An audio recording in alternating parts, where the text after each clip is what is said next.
Lorsque l'homme ouvrit la porte de son âme et écouta l'ennemi, il l'ouvrit à l'incrédulité. Et souvenez-vous que l'incrédulité est le péché de base. Soyons très au clair à ce propos. Il peut y avoir derrière cela des motifs, mais le péché de base est l'incrédulité. C'est une chose que Dieu ne veut pas. C'est la chose qui gêne Dieu, qui l'éloigne, qui le maintient dans une situation de non-engagement. Là où l'incrédulité apparaît, Dieu se tient à l'écart. Et aussi, longtemps qu'elle persiste, le gouffre devient plus béant. Dieu ne s'engagera jamais là où il y a l'incrédulité. Cela paraît-il élémentaire? C'est quelque chose qui nous poursuit jusqu'au bout. La question de la foi en Dieu est la base de toute notre éducation.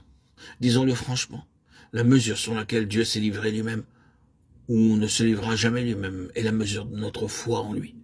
Lorsque l'homme ouvrit la porte de l'incrédulité, Satan introduisit son pied directement dans l'âme de l'homme.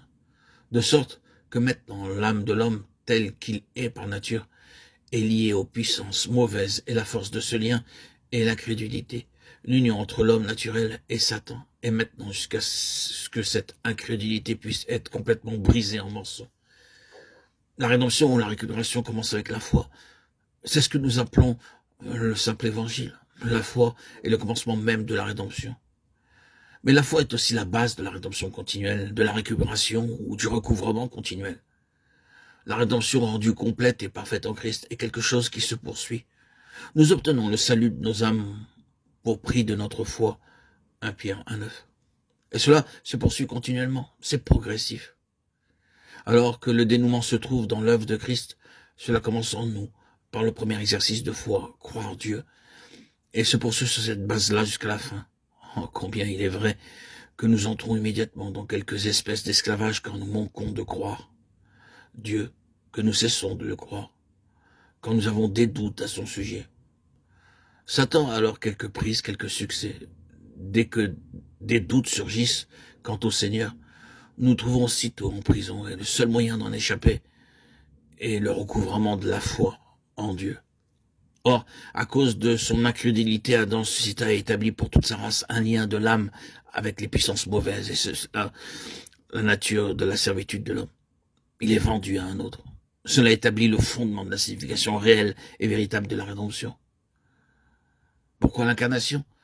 Un dernier Adam vint à la rescousse et engagea le combat. Un autre homme vint pour acheter l'homme. Nous verrons par la suite qu'il ne s'agissait pas d'une simple activité objective. Ce n'était pas seulement les choses qu'il fit. Il était dans son être même, le Rédempteur. Permettez-moi de présenter cela d'une autre façon. Il était la rédemption. Il ne fit pas seulement quelque chose, mais il était cela. Ceci deviendra plus clair par la suite. Mais ici, nous voyons la nécessité pour un homme de qui rien de notre situation n'est vrai de venir à la rescousse. Un homme qui, parce que non impliqué personnellement dans l'héritage du péché d'Adam, possède un avantage manifeste et unique.